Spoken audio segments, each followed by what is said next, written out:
नमस्कार दोस्तों, कैसे हो? मस्त होंगे, स्वस्थ होंगे। मैं जितेंद्र नेहरा आप सभी का आपके अपने इस डिजिटल प्लेटफॉर्म पर स्वागत करता हूं, अभिनंदन करता हूं। दोस्तों, आप सभी को पता है कि दोस्तों अपनी स्टैटिक्स की एक श्रृंखला चल रही है। स्टैटिक्स की श्रृंखला में दोस्तों अपन केंद्रीय प्रवृत्ति के माप पढ़ रहे हैं। केंद्रीय प्रवृत्ति के माप में दोस्तों अपने समांतर मध्य फड्डा, मध्य का फड्डा और बहुलक के बारे में दोस्तों अपने अच्छी तरह से जान लिया है। उनसे संबंधित दोस्तों अपने इसी वीडियो लेक्चर के दौरान MCQ भी अपने कर लिए हैं दोस्तों, और वो विगत परीक्षाओं में आए हुए हैं ऐसे क्वेश्चन है, या आपको आने वाली जो परीक्षा है दोस्तों उनमें आपको ये क्वेश्चन जरूर देखने को मिलेंगे। और MCQ से दोस्तों आपका जो बेस था वो भी मैं सोचता हूँ, विश्वास करता हूँ कि एकदम क्लियर हो चुका है। जैसा कि दोस्तों आप सभी को पता है कि आज अपन जो बोर्ड पर भी लिखा हुआ है कि दोस्तों अपने समांतर माध्य, मध्य का और बहुलक होने के बाद में दोस्तों आज अपन गुणोत्तर माध्य के बारे में अध्ययन करने वाले हैं। इससे संबंधित एग्जाम में ज़्यादा क्वेश्चन तो नहीं आते हैं दोस्तों, लेकिन थोड़ा बहुत अपन को इसके बारे में पता होना चाहिए कि दोस्तों गुणोत्तर माध्य क्या होता है। तो दोस्तों गुणोत्तर माध्य किसी भी संख्या का किस प्रकार निकाला जाता है। तो जिस प्रकार दोस्तों आपके पास यदि दो संख्या है A और B, दो संख्या है दोस्तों आपके पास, तो इन दोनों का दोस्तों अपन क्या कर देंगे, अंडर रूट कर देंगे। यदि दोस्तों अपने पास तीन संख्या है A, B और C, तो दोस्तों इसका अपन क्या निकालेंगे, घनमूल निकाल के दोस्तों अपन उसका क्या कर लेंगे, गुणोत्तर माध्य ज्ञात कर लेंगे। जिस प्रकार दोस्तों यदि आपके पास चार संख्या होती है तो फिर दोस्तों अपन चार चार के उसके टुकड़े करके इसको अपन बाहर निकाल लेंगे। कैसे निकालते हैं दोस्तों, जैसे जैसे मैं आपको थ्योरी लिखाते जाऊंगा और आपको बताया जाऊंगा तो आपको एकदम क्लियर हो जाएगा। जिस प्रकार दोस्तों आपके समांतर माध्य, माध्यिका और बहुलक क्लियर हुआ था, उसी प्रकार दोस्तों अपना विश्वास है कि आपके गुणोत्तर माध्यम में भी किसी प्रकार की कोई प्रॉब्लम आपके नहीं आने वाली है। तो दोस्तों अपन नोट्स बनाना शुरू करते हैं, साथ साथ में लिखते हैं और चैप्टर को दोस्तों पूरा करते हैं। तो दोस्तों आप सभी अपनी नोट कॉपी और तैयार कर ले और साथ साथ में बनाते जाए, लिखते जाए गुणोत्तर माध्य के बारे में। दोस्तों नोट्स वगैरह दोस्तों आपको टेलीग्राम चैनल पर भी मिल जाएंगे। आप यूट्यूब से लिंक में जाके टेलीग्राम लिंक देख सकते हैं, वहाँ से दोस्तों आप कर सकते हैं। और दोस्तों जो आपके भाई बहन हैं, मित्र है, रिश्तेदार है, उनसे आप इनको बता सकते हो कि सर अच्छा कोर्स अपने लिए यूट्यूब पर फ्री में ला रहे हैं, तो आप उनको भी बता सकते हैं, जिससे कि दोस्तों वो भी इस सुविधा का लाभ उठाए। मैं आपको शेयर करने के लिए नहीं बोल रहा हूँ कि व्हाट्सएप पर शेयर कर दो, टेलीग्राम पर शेयर कर दो, क्योंकि शेयर आजकल कोई नहीं करता है मेरे कहने से, आप करोगे भी नहीं, बाई चांस कर दो वो एक अलग बात है। लेकिन मैं तो ये बता रहा हूँ कि आपके जो परिचित है उनको भी पता तो लगना चाहिए ना कि क्लासेस चल रही है, तो उनको आप एक दो को शेयर, 5-7 बंदों को शेयर कर सकते हो। बाकी सर आपकी इच्छा है, कोई किसी प्रकार की प्रॉब्लम हो तो आप कमेंट करके जवाब दे सकते हैं। तो दोस्तों बिना समय व्यतीत किए अपन नोट्स चालू करते हैं। लिखो दोस्तों, किसी श्रेणी का गुणोत्तर माध्य लिखे लिखो दोस्तों,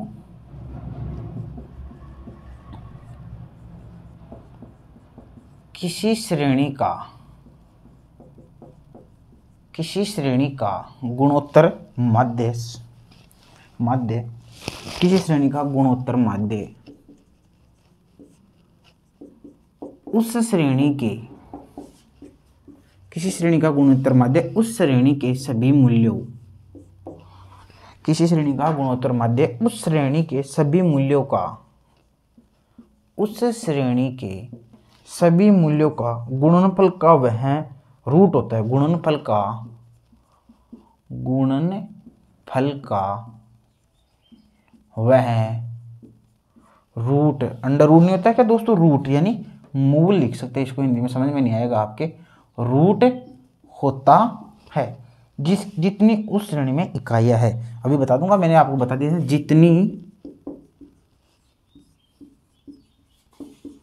जितनी उस श्रेणी में इकाइयां है। आपके समझ में नहीं आएगी लैंग्वेज, जैसे जैसे आप उदाहरण करेंगे समझ में आ जाएगा। वैसे तो मैंने आपको पहले बता दिया था कि जैसे दोस्तों 2 पद है तो आपका वो अंडर रूट हो जाएगा। यदि आपके 3 पद है दोस्तों तो उसका अपन क्या निकल जाएंगे, घन निकालेंगे। तो दोस्तों 2 पद है तो उसका क्या होता है दोस्तों, वो रूट होता है, मूल होता है। तो किसी भी श्रेणी का गुणोत्तर माध्य, किसी भी श्रेणी का आप गुणोत्तर माध्य निकाल रहे हो तो उस श्रेणी के सभी मूल्यों का, जितने भी श्रेणी है उन सभी का अपन को क्या करना है, गुणनफल कर देना है। कर देंगे, कोई दिक्कत ही नहीं है। जितने हैं 2 है, 4, 5 है, जैसे संख्या जाए 2, 4, 5 है तो गुणा कर दो ना सभी को, अंडर रूट निकाल लो ना। तो वह रूट होता है जितनी उस श्रेणी में जितनी इकाइयां होती है उतना ही दोस्तों उनका क्या होता है, रूट होता है। लिखेंगे दोस्तों जैसे ए व बी का गुणोत्तर माध्य। समझ में आ जाएगा दोस्तों, संख्या लिखूंगा जब, जैसे ए व बी का गुणोत्तर माध्य क्या होगा दोस्तों, तो आप लिखेंगे ए व बी गुणोत्तर माध्य होगा दोस्तों ए इंटू बी। यहाँ दोस्तों दो हिडन होता है, आपको पता हो तो लिखना नहीं चाहिए। दो क्या होता है दोस्तों, हिडन होता है।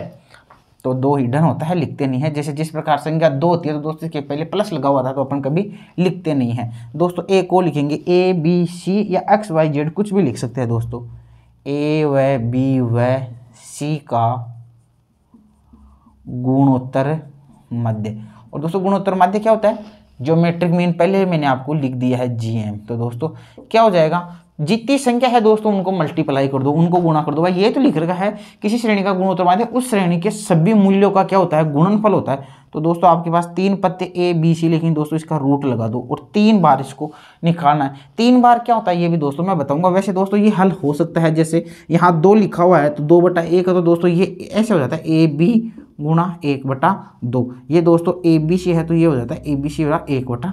लेकिन दोस्तों अपने काम की चीज़ नहीं है, ये बीजगणितीय चीज़ है, अपने को इतनी दूर इसमें अभी जाना नहीं है। आपको तो मैं जो बता रहा हूँ वो लिखते जाओ। अब लिखो दोस्तों एग्जाम्पल, एग्जाम्पल से आपके समझ में आ जाएगा। एग्जाम्पल लिखो दोस्तों, दो संख्याएं 3 व 27 है। दो संख्याएं दोस्तों क्या है, 3 व 27 है।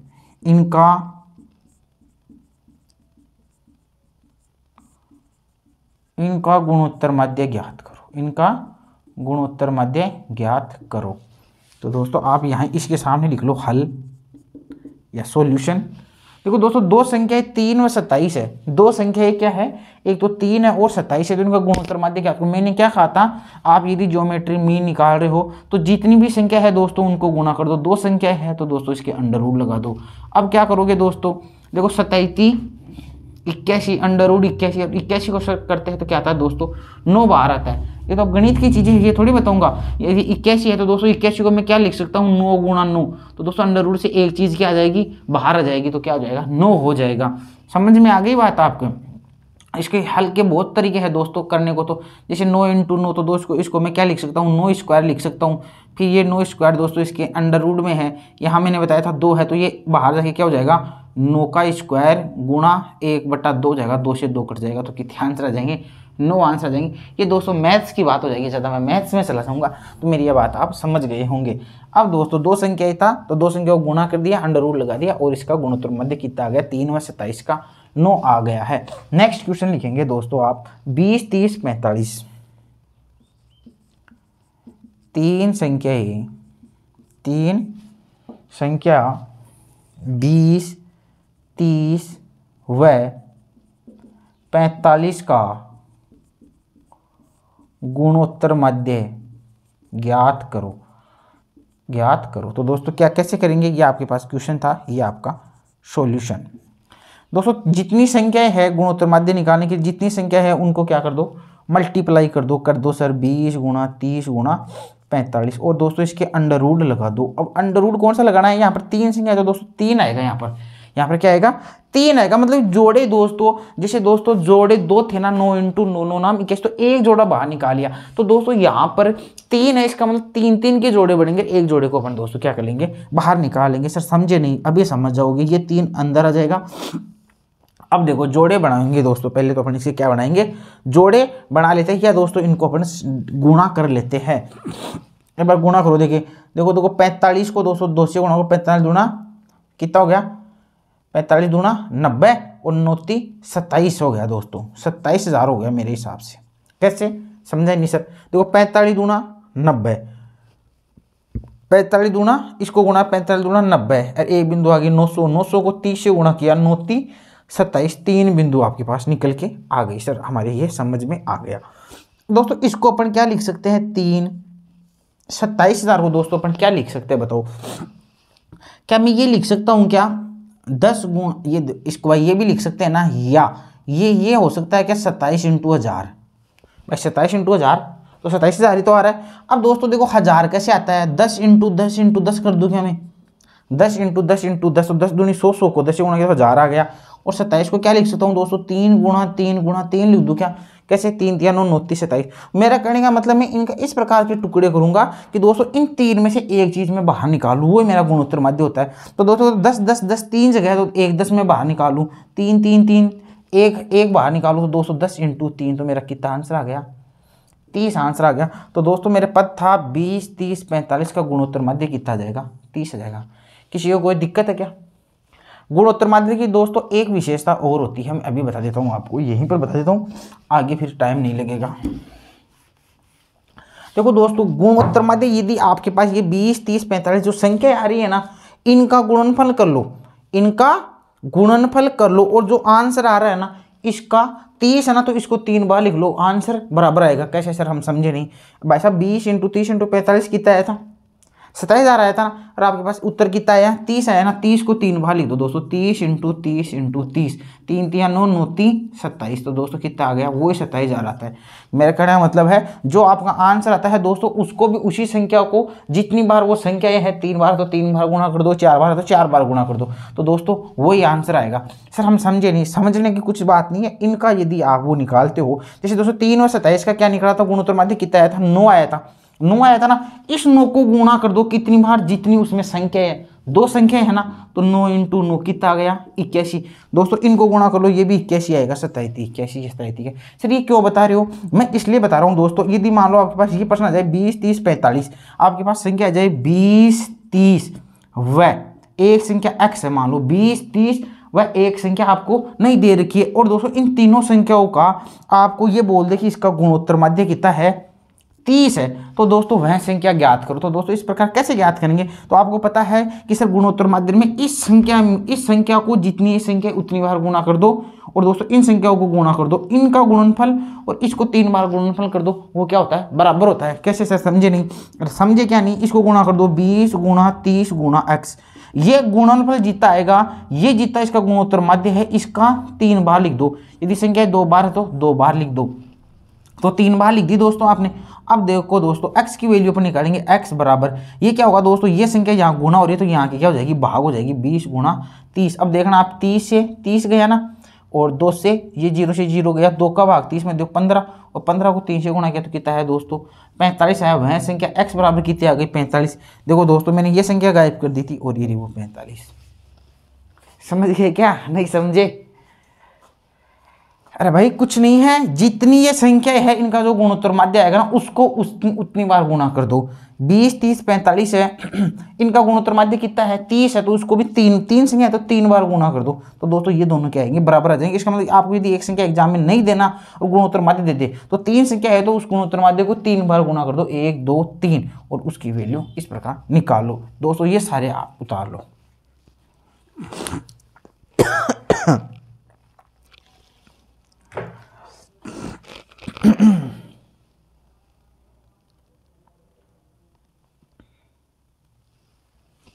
उतारो दोस्तों, फिर अपन आगे बढ़ते हैं।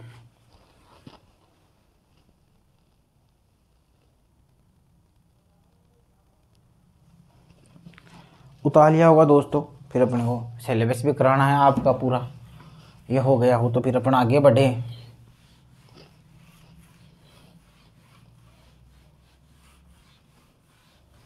काफ़ी अच्छा दिख रहा है दोस्तों बोर्ड पर, फिर भी आपको यदि नहीं दिख रहा हो तो आप बढ़िया, आजकल तो लाइब्रेरी में नेट वगैरह अनलिमिटेड है, तो आप अच्छी क्वालिटी में देखें, क्वालिटी उसकी बढ़ा ले अपने यूट्यूब पर, अच्छी क्वालिटी कर ले, HD में 1080 क्वालिटी कर ले, और एक ऑप्शन और आता है क्वालिटी में, हाई पिक्चर क्वालिटी। क्वालिटी एक तो ये हो जाती है, एडवांस में जाके 1080 एक पिक्चर क्वालिटी और होती है अलग से, तो वो भी दोस्तों आप अच्छी क्वालिटी में कर ले, जिससे कि दोस्तों आपको अच्छा दिख जाए। और बहुत अच्छा दिखता है दोस्तों, अपना व्हाइट बोर्ड का फटाया हुआ बहुत अच्छा दिख रहा है, आप इससे पढ़ो मज़ा आ जाएगा आपको। अब दोस्तों अपन आगे बढ़ते हैं धीरे धीरे। लिखो दोस्तों, एक प्रश्न लिखा देता हूँ, गुणोत्तर माध्य का प्रयोग। देखो गुणोत्तर माध्य का प्रयोग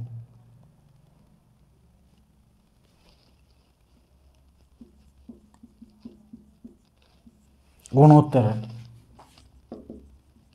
माध्य का प्रयोग, गुणोत्तर माध्य का प्रयोग तब किया जाता है तब किया जाता है जब, गुणोत्तर माध्य का प्रयोग कब किया जाता है, जब अनुपातो लिखो दोस्तों, जब प्रतिशत, जब प्रतिशत वर्दी दरों तथा अनुपातों का औसत निकालना हो, तथा अनुपातों का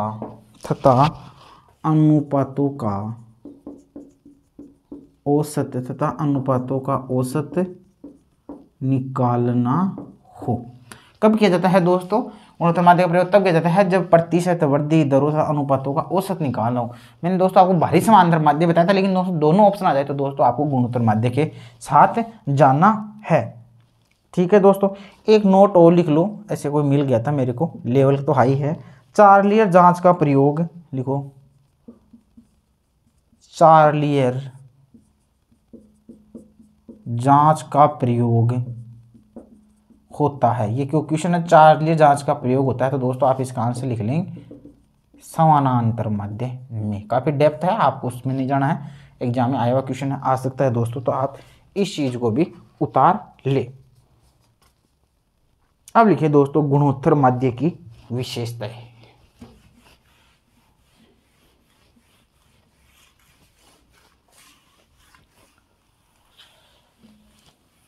अब आप लिखेंगे गुणोत्तर माध्य की विशेषताएं।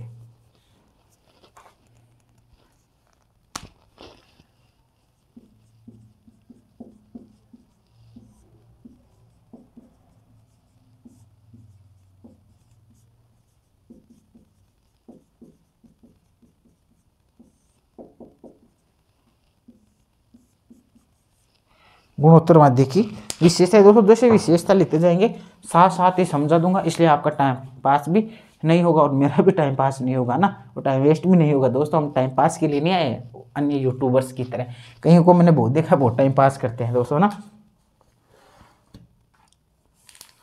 लिखो दोस्तों गुणोत्तर माध्य विभिन्न मूल्यों का पारस्परिक गुण, वही चीज है जो मैं आपको बता रहा था। लिख लो दोस्तों,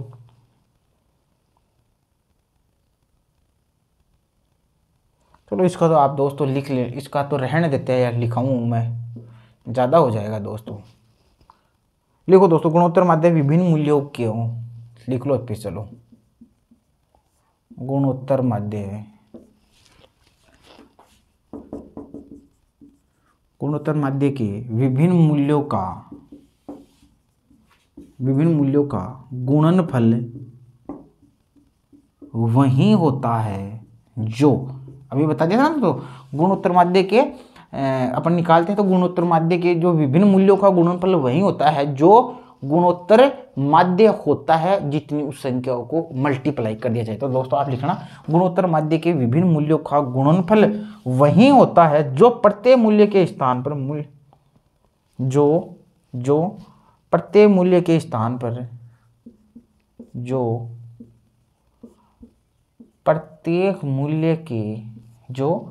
प्रत्येक मूल्य के स्थान पर मूल्यों के गुणोत्तर माध्य रखने से आता है। मूल्य के स्थान पर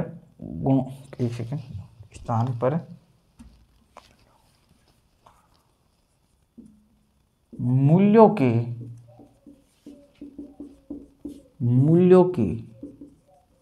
गुणोत्तर माध्य रखने पर आता है, मूल्यों के गुणोत्तर माध्य रखने से आता है। समझे नहीं आप लैंग्वेज? जैसे मैंने करा दिया है, गुणोत्तर माध्य विभिन्न मूल्यों का गुणनफल वही होता है जो प्रत्येक मूल्य के स्थान पर, प्रत्येक मूल्य के कितने स्थान है के मूल्यों के गुणोत्तर माध्य के रखने से आता है। गुणोत्तर माध्य आप रख दो, उदाहरण से लिखो, जैसे 2 4 16 32 का गुणोत्तर माध्य 32 है, गुणोत्तर माध्य 8 है। पहले तो बात आपको पता होना चाहिए 2 4 16 32 का गुणोत्तर माध्य कितना है, 8 है। अब दोस्तों 8 को अपन जितनी बार गुणा करेंगे ना, 4 बार, और इन दोनों का गुणनफल क्या आएगा, बराबर आएगा। बस इतनी सी बात है जो मैं आपको पहले ही बता चुका हूं। तो 8 है तो अपन लिखेंगे अतः, सीधा लिख लो अतः, मैं समझा चुका हूं। तो दोस्तों अपन जैसे गुणा कर दे 2, 4, 16 और 32 को गुणा करेंगे और इधर माध्य को कितनी बार गुणा करके पद कितने 1, 2, 3, 4, तो 1, 2, 3, 4 दोस्तों इनको गुणा कर लो और इनको गुणा कर लो बराबर आ जाएगा। ये बात मैं आपको बता चुका हूँ, ये चीज़ मैं आपको बता चुका हूँ। पहले तो 2, 4, 16, 32 का गुणोत्तर माध्य आपको ज्ञात करना आना चाहिए। कैसे निकालोगे? 2, 4, 16 और 32 का गुणोत्तर माध्य। आपके प्रश्न आ सकता है एग्जाम में, क्या होता है? बराबर होता है, 0 होता है, 1 होता है। तो ध्यान रखना बराबर होता है ये चीज़।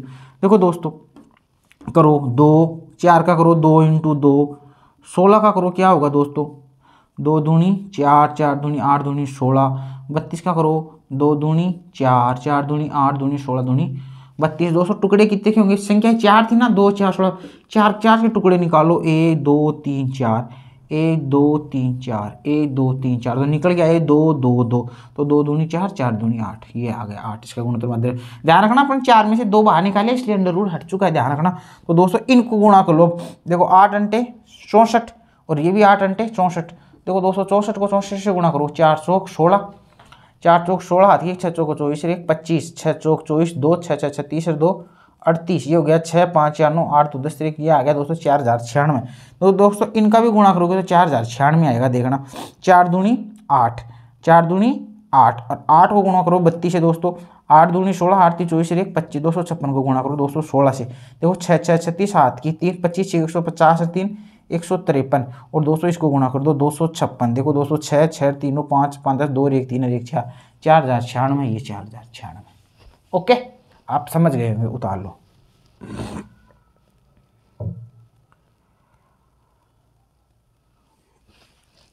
अब दोस्तों मैं आगे बढ़ता हूं।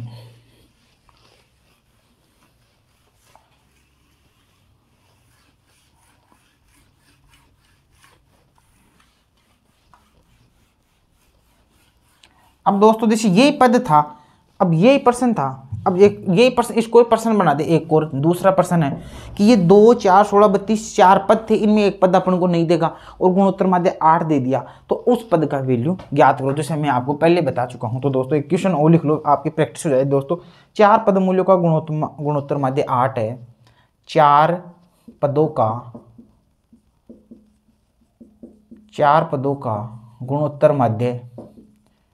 गुणोत्तर माध्य 8 है। क्या प्रश्न लिखा दोस्तों आपने कि 4 जो पद थे उनका गुणोत्तर माध्य क्या 8 है, उनमें 3 पद मूल्य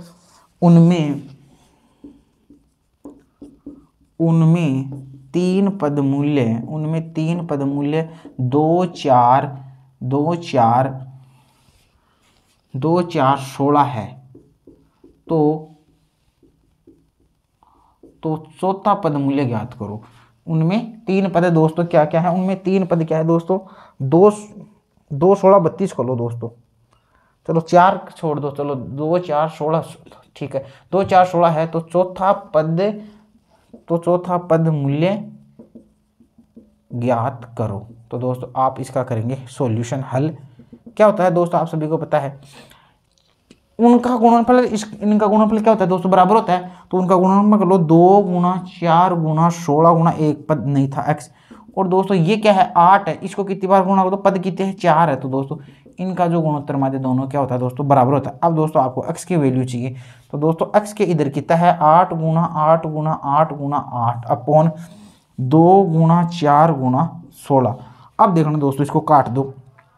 देखो दोस्तों 4 दूनी 8, 8 से 8 गया, फिर दोस्तों 8 एकम 8, 8 दूनी 16, 2 का भाग 2, 8 में 2 चौके 8, 8 चौक 32। ये दोस्तों ये पद आंसर आ गया। क्या आपने 32 लिखा था क्या पहले वाले क्वेश्चन में? 2 4 16 32 लिखा था ना उसमें, तो दोस्तों अपना 32 आंसर आ गया है। जहां दोस्तों अपने 32 को गायब किया था, उस 32 का दोस्तों मैंने आपको अच्छी तरह से समझा दिया है। आशा करता हूं आपके अच्छी तरह से गुणोत्तर माध्य की पहली वाली विशेषता समझ में आ गई होगी। अब दोस्तों अपन गुणोत्तर माध्य की दूसरी विशेषता के बारे में चर्चा कर लेते हैं। 3-4 बार समझा दिया दोस्तों, रिपीटेशन खूब करा दिया है मैंने गुणोत्तर माध्य का। इतना तो एक का कराऊंगा तो दोस्तों काफी टाइम लग जाएगा दोस्तों। अब दूसरी परिभाषा लिखिए दोस्तों, गुणोत्तर माध्य से कम या बराबर मूल्यों के, दूसरी परिभाषा लिखना दोस्तों, गुणोत्तर माध्य से कम, गुणोत्तर माध्य से कम या बराबर मूल्यों के, एक बार लिख लो फिर समझ में आ जाएगा दोस्तों आपको। गुणोत्तर माध्य से कम या बराबर मूल्यों के अनुपातों का गुणनफल, अनुपातों का क्या लिखा दोस्तों, अनुपातों का गुणनफल उससे अधिक मूल्य के अनुपातों के, उससे अधिक मूल्यों के, उससे अधिक मूल्य के अनुपातों के। आप दोस्तों लैंग्वेज लिखो फिर आपके समझ में आ जाएगा, धीरे धीरे आप करोगे तो। उससे अधिक मूल्य के अनुपातों के गुणनफल के बराबर, गुणनफल के बराबर होता है, गुणनफल के बराबर होता है। उतारो दोस्तों। अब मैं आपको प्रश्न लिखा लेता हूं, जैसे वो संख्या मान लो 2 4 16 32 का, 2 4 16 32 का गुणोत्तर माध्य 8 है। अपने 8 निकाले ना दोस्तों, 8 कैसे निकाला जाता है पता है ना आपको।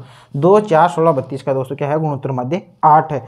तो दोस्तों गुणोत्तर माध्य 8 है, तो देखो दोस्तों 2 व 4 ऐसे पद है जो तो दोस्तों इस 8 से तो कम है ना, और 2 ऐसे पद है 16 और 32, 2 इस गुणोत्तर माध्य से कम है। तो दोस्तों आप लिखेंगे इसमें 2 व 4 गुणोत्तर माध्य 8 से कम है तथा 16 व 32 गुणोत्तर माध्य 8 से अधिक है। ये आपने एक लैंग्वेज अपनी बनाई कि दोस्तों अपने क्या कहा था कि गुणोत्तर माध्य से कम, एक तो गुणोत्तर माध्य से कम, ये गुणोत्तर माध्य से 2 और 4 कम या उसके बराबर भी हो सकते हैं, बराबर मूल्यों के अनुपातों का गुणनफल। तो दोस्तों उससे कम व गुणोत्तर माध्य से कम या बराबर जो मूल्यों के जो अनुपात है, इनके अनुपात अभी अपन बनाएंगे। अनुपात कैसे बनाएंगे अपन, क्या बनाएंगे दोस्तों, ये 8 है ना, 8 ये 8 है और इस 8 में 2 का भाग दे दो, इस 4 में भी 2 का भाग दे दो, अनुपात बन गई है। कम या बराबर मूल्य के अनुपातों का गुणनफल उससे अधिक मूल्य के अनुपातों के, उससे अधिक मूल्य कौन कौन से है दोस्तों, 16 और 32, ये उसके 16 और 32 में दोस्तों अपन किसका भाग दे दिया, 8 का। कैसे समझे कंसेप्ट आप समझेंगे।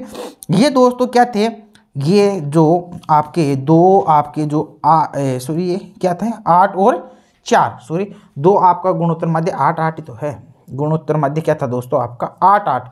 तो ये गुणोत्तर माध्य 8 ज़्यादा है ना 2 से और 4 से, तो अपन 2 और 4 तो दोस्तों अपन यहाँ रख लेंगे भाई, ये गुणोत्तर माध्य है ना 8 2 और 4 से तो ज़्यादा है, ओके सर। लेकिन दोस्तों ये 8 वापिस क्या हो गया, गुणोत्तर माध्य इस 16 और 32 से कम है, तो 16 और 32 को दोस्तों अपन ने ऊपर रख लिया।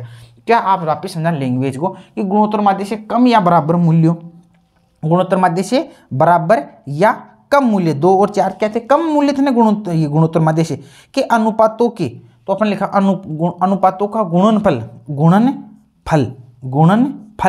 उससे अधिक मूल्यों के अनुपातों, उससे अधिक मूल्य अनुपातों, 8 से अधिक मूल्य के, 16 और 32 क्या है दोस्तों गुणोत्तर माध्य से अधिक है, तो उनके अनुपातों के गुणनफल के बराबर होता है। ये दोस्तों क्या होता है, बराबर होता है। अब दोस्तों कैसे बराबर होता है इसकी अपन को ये जांच करनी है, तो दोस्तों आप ये उतार ले,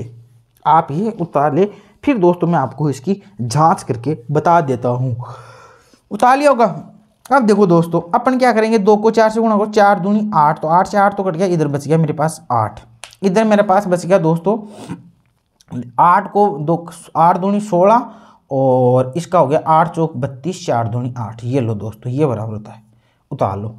इस लाइन को समझाने के लिए मैंने एक उदाहरण दे दिया है, इस उदाहरण से आप अच्छी तरह से समझ गए होंगे।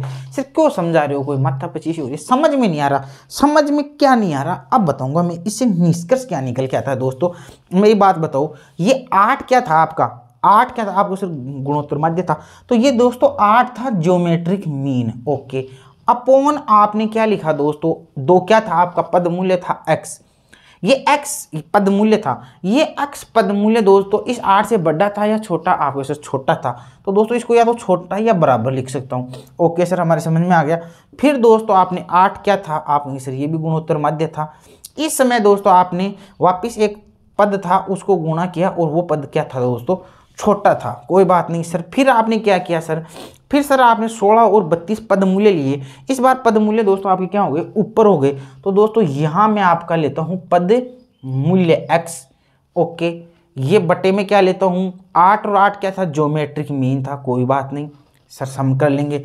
फिर इनटू क्या था, वापिस वहाँ भी एक पद x था और यहाँ दोस्तों आपके क्या था, ज्योमेट्रिक मीन था। लेकिन दोस्तों जो ये x था, इस बार जो पद था वो क्या था, इस ज्योमेट्री मीन से बड़ा था, ये इसे बड़ा या बराबर था। तो दोस्तों इस प्रकार का एक समीकरण अपने बन के नजर आता है। तो दोस्तों आप इस समीकरण को उतार ले एक बार, फिर मैं आपको डिटेल से दोबारा और समझा दूंगा। उतार लो दोस्तों इसको।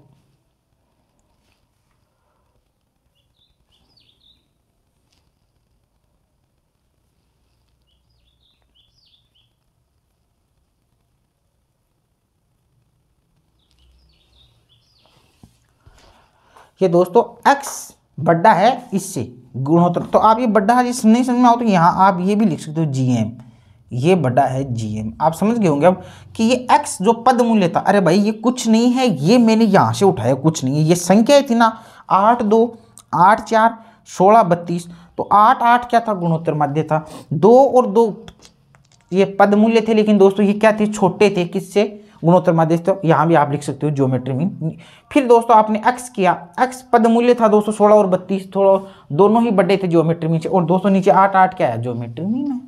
क्या हो गया, इस प्रकार के दोस्तों आप श्रृंखला लिखते हैं तो ये दोनों प्रकार के जो गुणोत्तर माध्य होते हैं ये दोस्तों आपस में क्या होते हैं, बराबर होते हैं। दो प्रकार की दोस्तों आपके पास समझ में आ गया होगा। दो विशेषता अपने गुणोत्तर माध्य की पढ़ी है। क्या क्या पढ़ी है दोबारा बताओ ना भाई, दोबारा बताने वाला कुछ है ही नहीं। आप यदि गुणोत्तर माध्य दोस्तों ऐसे निकालते हो ना 2 4 16 और 32, आपका जो गुणोत्तर माध्य आता है ना, कुछ भी मान लो 8, कितनी संख्याएं हैं, 4 संख्या है, तो इन दोनों को दोस्तों आप गुणनफल करते हैं तो हमेशा बराबर होता है। एक नियम तो मैंने ये बता दिया, एक नियम मैंने ये बताया कि यदि आप ये संख्या है इनका गुणोत्तर माध्य निकालोगे 8 आएगा, तो दोस्तों ये इन दो संख्याओं से तो क्या हो जाएगा, ये दो संख्याओं से तो बड़ा हो जाएगा और इन दो संख्याओं से क्या हो जाएगा, छोटा हो जाएगा। तो दोस्तों ये बड़ा है ना, तो एक बार तो अपन बड़े को 2 बार 8 8 लिख देंगे, पद 2 है ना, 2 और ये नीचे 4। फिर एक बार दोस्तों ये क्या हो गया, छोटा हो गया, तो ये नीचे छोटे का भाग दे दो पॉइंटों में, तो ये दोस्तों 16 और 32।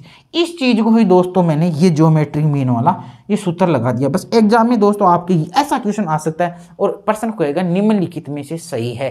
तो दोस्तों इस प्रकार का जो होगा वो सही होगा। कभी बड़ा छोटा इधर उधर खुल जाए तो थोड़ा सा दिक्कत आता है। मैंने कल बता दिया था, जिधर दोस्तों ये मुंह फाड़ लेता है ना, उधर ही क्या हो जाता है, वो बड़ा हो जाता है। आशीर्वाद मिल गया भाई, फाड़ लिया तो बड़ा है।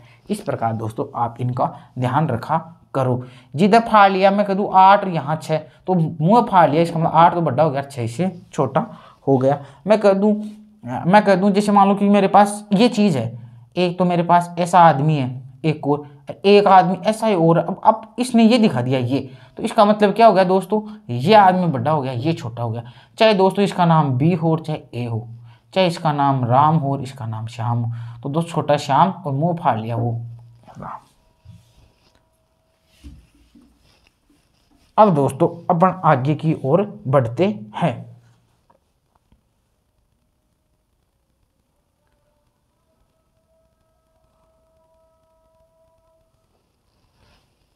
तो दोस्तों ये दो चीजों में इसने क्या कर दी, तुलना कर दी है।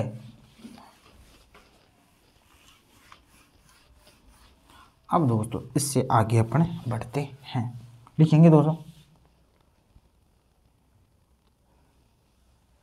लिखो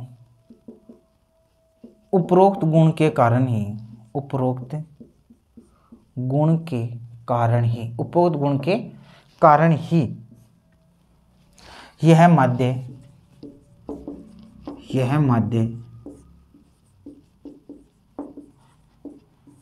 सापेक्ष परिवर्तनों के माप के लिए, सापेक्ष परिवर्तनों के माप के लिए उपयुक्त माना जाता है। उपरोक्त गुण के कारण ही यह माध्य सापेक्ष परिवर्तनों के माप के लिए, सापेक्ष परिवर्तनों के माप के लिए, सापेक्ष परिवर्तनों के माप के लिए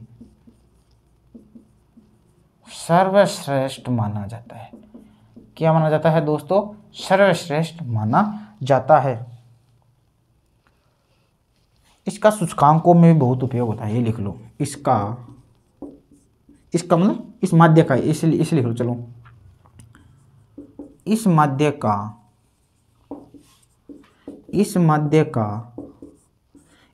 का सूचकांकों में भी बहुत प्रयोग होता है। किसका दोस्तों? इस गुणोत्तर माध्य का। अब दोस्तों एक एमसीक्यू लिखा देता हूँ। निम्न में से गुणोत्तर माध्य के संबंध में सही नहीं है। रेड के पेन से लिखा देता हूँ। निम्न में से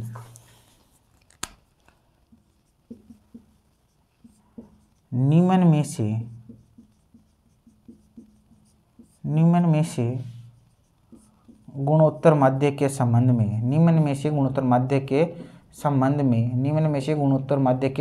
में सही नहीं है। कौन सा सही नहीं है दोस्तों, वो अपन को बताना है। ऑप्शन आपके पास मैं रख रहा हूं। G/X छोटा या बराबर गुणा G/X छोटा या बराबर आपका x पद मूल्य यहाँ पर आपका आ जाएगा बड़ा गुणोत्तर माध्य से, अपॉन आपका आ जाएगा G, और दोस्तों यहाँ भी x बड़ा हो जाएगा गुणोत्तर माध्य से, और आपका यहाँ आ जाएगा G। इनमें से कौन सा सही नहीं आपको ये बताना है। बी ऑप्शन दोस्तों आपके पास आ जाए, पद आ जाए आपके पास x गुणा x2 गुणा x3। 3 पद थे, इनको आपस में गुणा कर दिया, और जो इनका गुणोत्तर माध्य आया उसको भी दोस्तों आपने 3 बार गुणा कर दिया। तो ये बात क्या सही है क्या? तीसरा आपके पास आ जाए दोस्तों G, x आ जाए बड़ा या बराबर G गुणा आपके पास आ जाए G गुणा x आ जाए बड़ा बराबर आ जाए दोस्तों x आ जाए आपके पास छोटा गुणोत्तर माध्य से, यहाँ आ जाए G, फिर दोस्तों आपके पास x आ जाए छोटा या बराबर इंटू G अपॉन G, और दोस्तों आपके पास D आ जाए NONE नन। तो दोस्तों आप किस ऑप्शन के साथ जाएंगे बताएंगे मेरे को आराम से, धैर्य से। पर्सन मैंने नोट्स आपको लिखा दिए है पहले, आप आराम से बता सकते हैं। देखिए बताओ, देखिए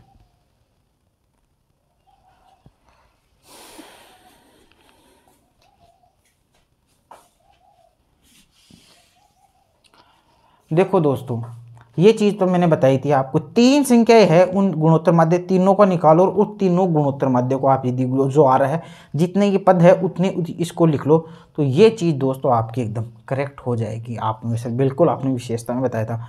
एक विशेषता दोस्तों मैंने G वाला ये भी बताया था, ये भी बताया था, लेकिन शर्त ये बताई थी कि दोस्तों आपका जो ऊपर वाला पद है वो बड़ा हो, उसमें भाग आराम से लग जाए, क्योंकि गुणोत्तर माध्य से 2 पद आपके छोटे थे, 2 पद बड़े थे। तो दोस्तों देखो, ये गुणोत्तर माध्य क्या होना चाहिए? बड़ा होना चाहिए। ये देखो पद क्या होना चाहिए? छोटा। ये छोटा ही है, बिल्कुल छोटा ही है, सही है एकदम। ये दोस्तों G था और ये x बड़ा होगा, सही है। छोटा रहेगा तो इसमें आराम से भाग लग जाएगा। ये बड़ा है, ये छोटा। दोस्तों ये मैंने आपको बताया था, ये भी दोस्तों आपका सही है। ये दोस्तों को गुणोत्तर माध्य, ये दोस्तों ये क्या कर रहा है इसने, इस पद को दोस्तों ये बड़ा बता रहा है। ये दोस्तों इस गुणोत्तर माध्य से इस पद को बड़ा बता रहा है। इसका मतलब ये कहाँ है, ये तो मैंने बताया नहीं। तो दोस्तों ये आपका गलत है, और इसमें पूछा कौन सा सही नहीं है, तो भाई ये सही नहीं है, सी सही नहीं है। तो दोस्तों आप अपनी कॉपी में लिखेंगे आंसर सी। उतार ले दोस्तों, आराम से समझा दिया है मैंने, अच्छे अच्छे उदाहरण देके दोस्तों समझाया। मैं आशा करता हूँ आपके आराम से समझ में आ गया। एकदम बच्चों की जैसे समझा रहा हूँ, आराम से सभी लेवल के लिए अच्छा समझा रहा हूँ। फिर ज़्यादा समझा दूंगा तो कहीं ऐसे समझेंगे यार सर ऐसे क्या समझा रहे हो, एकदम बच्चों के जैसे समझाने लग गए क्या? थोड़ा लेवल तो देखो। थोड़ा सा मैं शर्मिंदा हो जाऊँगा, कहीं और बंदे भी शर्मिंदा हो जाएंगे। फिर भी मैंने अच्छी कोशिश की है दोस्तों समझाने के लिए, और समय भी किसी प्रकार से बर्बाद नहीं किया है। नेक्स्ट क्वेश्चन दोस्तों, एक क्वेश्चन और लिख लेते हैं अपन।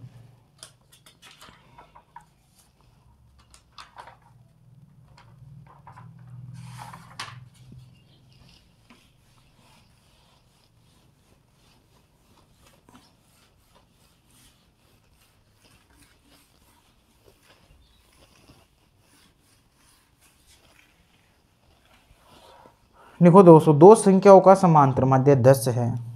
क्वेश्चन रेड से लिखो तो लिख लेना आप। चलो मैं रेड से ही लिखता हूँ फिर आज।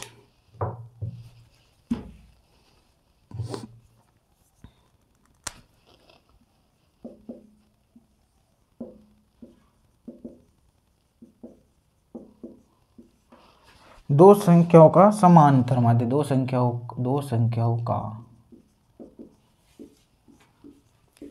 संख्याओं का समांतर माध्य 10 है।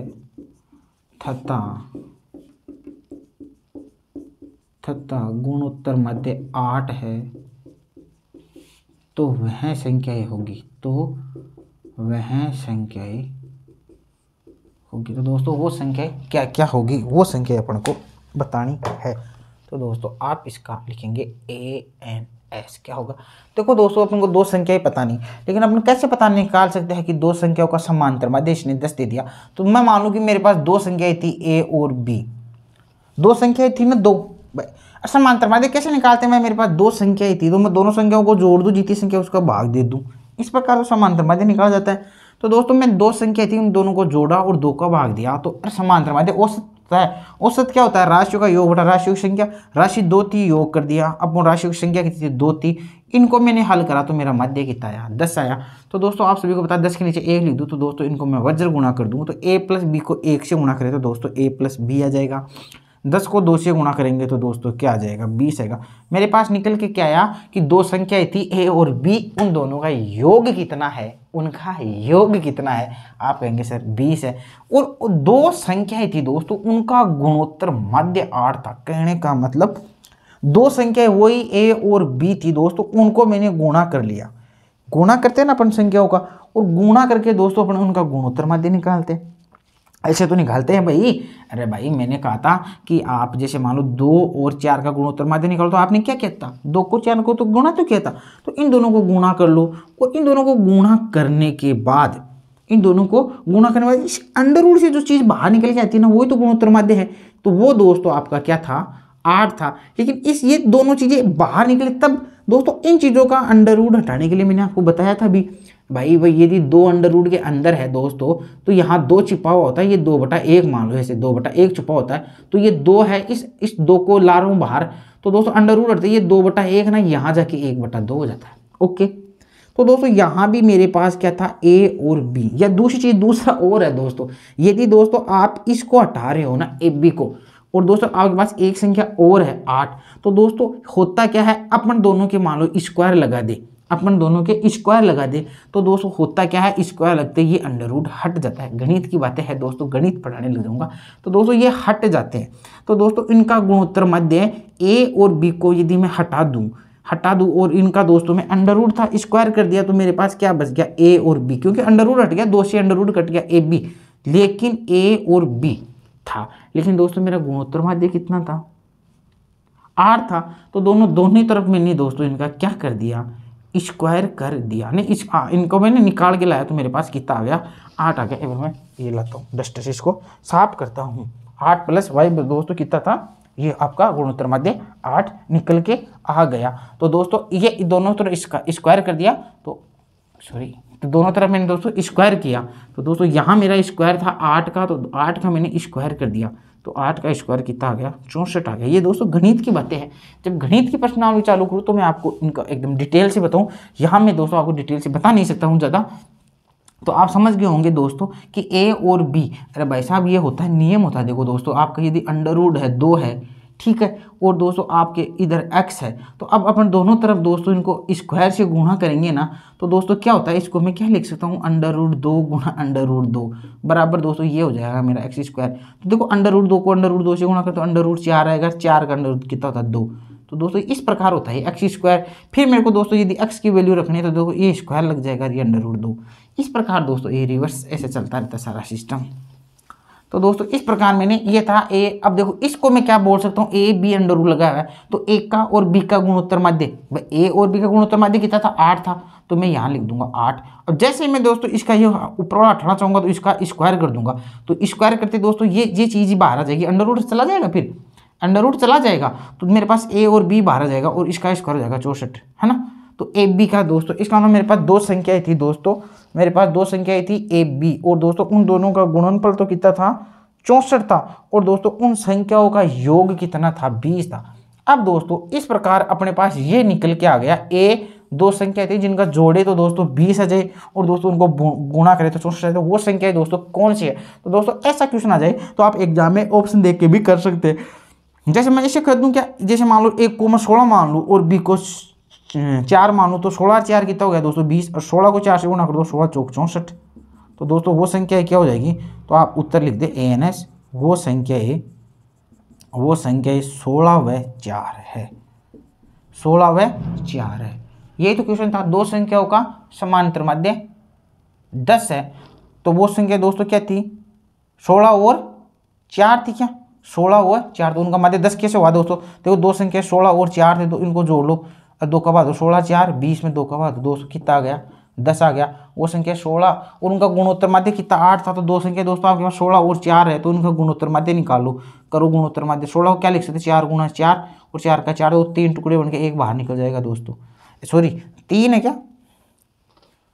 उनका गुणोत्तर माध्य दो संख्या हो। अच्छा, दो संख्या अपने पास कौन सी आई? 16 और 4 सही है, तो हाँ दो ही आई। तो 16 और 4 आई दोस्तों। तो अपने दो संख्या दो के जोड़े निकालने हैं अपने को, तो निकालो। 16 के क्या होते हैं दोस्तों? 2 दूनी 4, 4 दूनी 8, 8 दूनी 16, और 4 के क्या होते हैं? 2 इंटू 2, 2 के जोड़े निकालो, 2 के जोड़े निकालो। तो 2 इंटू 2 इंटू 2, 2 दूनी 4 दूनी 8, तो उसका गुणोत्तर माध्य कितना आ गया? 8 आ गया। इस प्रकार दोस्तों अपन इसको भी हल कर लेंगे। उतार लो।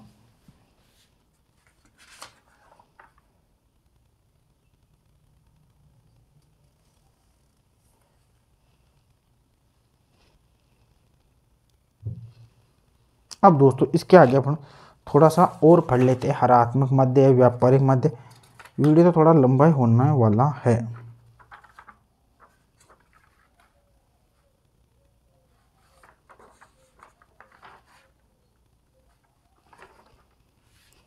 उठा लिया होगा दोस्तों आपने।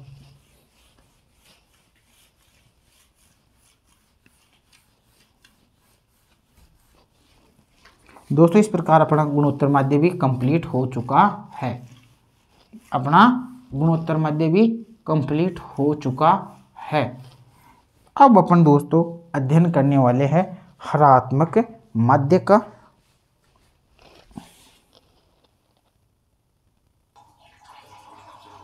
तो दोस्तों अपना ये गुणोत्तर माध्य इस प्रकार अपने कंप्लीट कर लिया। ज़्यादा कुछ नहीं था। ये लो दोस्तों गुणोत्तर माध्य की जो हेडलाइन थी वो हटा देता हूँ मैं। अब दोस्तों अपन पढ़ेंगे, छोटा सा है वो, ज़्यादा बड़ा नहीं, हरात्मक माध्य पढ़ेंगे। हरात्मक माध्य एग्जाम में से कोई क्वेश्चन नहीं आता दोस्तों, तो आप हेडलाइन डाले हरात्मक माध्य। कौन सा दोस्तों? हरात्मक माध्य, HM भी बोलते हैं इंग्लिश में दोस्तों इसको। तो आप दोस्तों हेडलाइन डाले हरात्मक माध्य, HM बोलते हैं दोस्तों इसको। देख लेंगे हरात्मक माध्य। दोस्तों इसका मैं थोड़ा सा आपको नोट्स लिखा देता हूँ, फिर अपन इसको फटाफट कर लेते हैं। कुछ ज़्यादा इंपॉर्टेंट नहीं है। लिखो दोस्तों, किसी श्रेणी में मूल्यों की संख्या को, या उदाहरण देके समझा दूं, फटाफट खत्म ही हो जाए। कैसे निकाला जाता है, परिभाषा लिखने की जरूरत ही नहीं है। चलो दोस्तों इसकी मैं सीधा ही समझ कैसे निकाला जाता है। हरात्मक माध्य कैसे निकाला जाता है दोस्तों, आप एक लिखो दोस्तों। आप लिखिए उदाहरण, यदि ए बी सी, यदि ए बी सी तीन संख्याएं हो तो इनका हरात्मक माध्य क्या होगा। ये बता देता हूँ, या थ्योरी भी लिखा दूंगा आपको, होगी तो समझ में आ जाएगा। यदि तीन संख्या ए बी सी, इस तीन संख्या हो तो इनका दोस्तों हरात्मक माध्य क्या होगा। तो दोस्तों आप इसके साथ ही हल भी लिखते जाए, सॉल्यूशन भी लिखते जाए। देखो दोस्तों संख्याएं कितनी है? 3 है। तो दोस्तों आप 3 लिख दो अपॉन, इनका व्यत्युक्रम कर दो, इनका उल्टा कर दो, 1/a बटा 1/b प्लस 1/c। यही दोस्तों इनका हरात्मक माध्य होगा। समझ गए होंगे, इजी सा है, वो ज़्यादा बढ़ा नहीं है। उतार लो दोस्तों।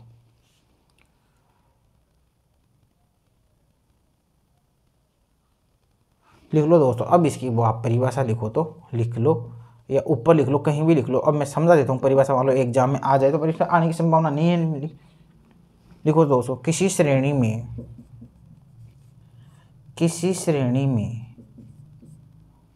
में पद मूल्यों की संख्या को, किसी श्रेणी में पद मूल्यों की संख्या को उनके व्युत्क्रमों क्या होता है दोस्तों? उल्टा होता है, किसी भी चीज का उल्टा व्युत्क्रम है ना। किसी श्रेणी के पदमूल्यों की संख्या को उनके व्यक्तिक्रमों के योग से भाग देने पर, किसी श्रेणी के पदमूल्यों की संख्या को उनके व्यक्तिक्रमों के योग से, व्यक्तिक्रमों के योग से भाग देने पर जो मूल्य आता है, भाग देने पर जो मूल्य आता है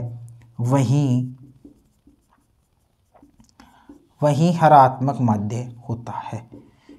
देखो दोस्तों क्या लैंग्वेज थी, किसी श्रेणी के पदमूल्यों की संख्या को, किसी श्रेणी के पदमूल्यों की संख्या ABC थी, 3 थी, संख्या को उनके व्यक्तिक्रमों के योग से, इनके व्यक्तिक्रमों, इनके उल्टा 1/1 व्यक्तिक्रमों के योग से, इन तीनों का योग किया, योग से भाग देने पर किसी श्रेणी के पदमूल्यों की संख्या को उनके व्यक्तिक्रमों के योग से भाग देने पर जो मूल्य आता है दोस्तों वही क्या होता है, हरात्मक माध्य होता है। आराम से समझा दिया दोस्तों, लैंग्वेज भी बता दी, उदाहरण भी करके बता दिया, समझ में आ गया। ऐसा आता नहीं है, आ भी जाए एग्जाम में दोस्तों, ऐसा क्वेश्चन आ जाए, किसी श्रेणी के पदमूल्यों की संख्या को उनके व्यक्तिक्रमों के योग से भाग देने पर जो मूल्य आता है उसे कहते हैं।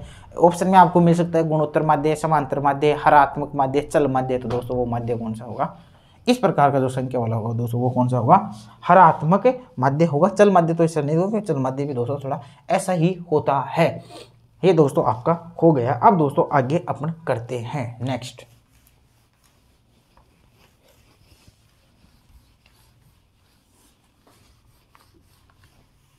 अब दोस्तों अपन देखते हैं कि हरात्मक माध्य का प्रयोग कहाँ कहाँ किया जाता है। लिखो उपयोग, ऐसे लिख लो, हरात्मक माध्य का उपयोग। चलो इसी लाइन में लिख लो, हरात्मक माध्य का उपयोग औसत गति, चलन वेग, हरात्मक माध्य का उपयोग औसत गति, चाल, वेग नहीं होता क्या, नाव संबंधित क्वेश्चन होते हैं दोस्तों, ट्रेन से संबंधित क्वेश्चन होते हैं, वो इसी से निकल जाते हैं ना। औसत गति, चाल, वेग तथा वस्तु की मात्रा प्रति रुपया के रूप में, इतना ही लो दोस्तों। हरात्मक माध्य का उपयोग औसत गति, चाल, वेग आदि का औसत ज्ञात करने के लिए जाता है। इतना लिखो दोस्तों, आप ज़्यादा हार्ड हो जाएगा। हरात्मक माध्य का उपयोग औसत गति, चाल, वेग आदि के औसत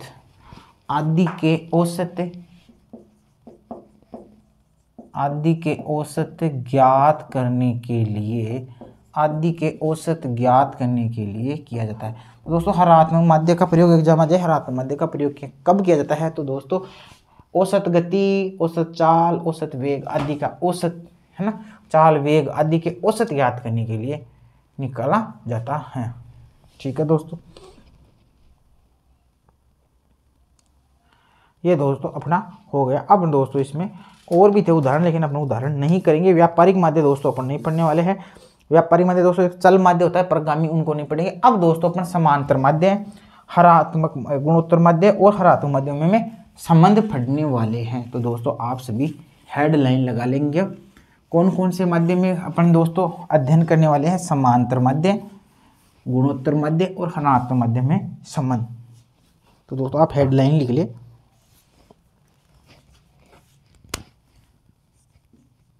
समांतर माध्य, गुणोत्तर माध्य, समांतर माध्य, गुणोत्तर माध्य व समांतर माध्य, गुणोत्तर माध्य व हरात्मक माध्य में संबंध। क्या प्रश्न लिखा दोस्तों आपने, समांतर माध्य, गुणोत्तर माध्य व हरात्मक माध्य में संबंध। दोबारा सुन लो, समांतर माध्य, गुणोत्तर माध्य और हरात्मक माध्य में दोस्तों अपन संबंध निकालते। तो मैं थ्योरी लिखा देता हूँ, उसके साथ साथ ही आपको करवा दूंगा। लिखो दोस्तों, गणितीय माध्य में सबसे बड़ा समांतर माध्य होता है। लिखो दोस्तों, रेड भी बीच में लिख लो। लिखो दोस्तों, नीचे नोट्स बनाते जाओ दोस्तों। गणितीय माध्यों में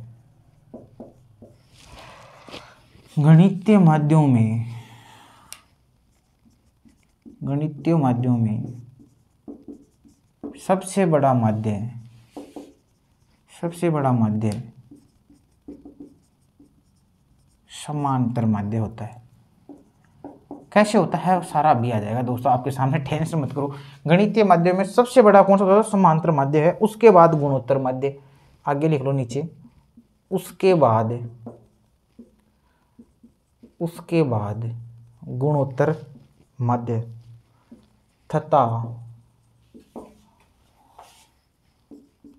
तथा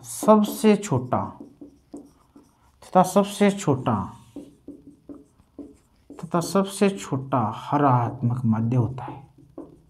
उतालिया को दोस्तों, यदि गणितीय माध्यों की बात की जाए तो समांतर माध्य सबसे बड़ा माध्य होता है और हरात्मक माध्य सबसे छोटा होता है, गुणोत्तर माध्य बीच का होता है। दोस्तों कैसे होता है दोस्तों, इनके बारे में अपन लिख लेते हैं। क्या लिखा दोस्तों? गणितीय माध्यों की बात की जाए तो सबसे बड़ा समांतर माध्य होता है, उसके बाद गुणोत्तर माध्य और उसके बाद में हरात्मक माध्य होता है। तो दोस्तों इसको अपन कैसे लिख सकते हैं लैंग्वेज में?